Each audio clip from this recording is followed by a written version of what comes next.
Hi, welcome to the Church Kabili YouTube channel, and for today's tutorial, I will be teaching you on how to enable and disable two-finger swipe right number in basic gestures voice control on iPhone X. But first, kindly subscribe to this channel and don't forget the subscribe button and the bell to notify you for the new updates. And let's start.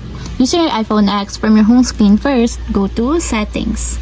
Then in the Settings, scroll down and find the Accessibility and then Top. Then in the accessibility, scroll down again and go to physical and motor section and then tap the voice control. Then in this part in the voice control, go to this section and then tap the customize commands. Then in the customize commands, tap the basic gestures. And then after that in the basic gestures, scroll down again and then find and tap the two-finger swipe right number. Then in the two-finger swipe right number, as you can see that it is already enabled.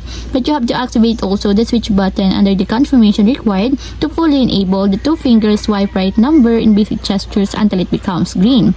When enabled, you have to swipe right using two fingers starting at the numbered item or grid selection.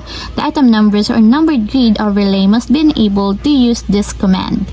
And if you want to disable or turn off, just tap again the switch button just like this. And that's it, we have successfully enabled and disabled two-finger swipe right number in basic gestures voice control on iPhone X. If you have a question, click comment down below and don't forget the subscribe button and the bell to notify you for the new updates. And thank you for watching!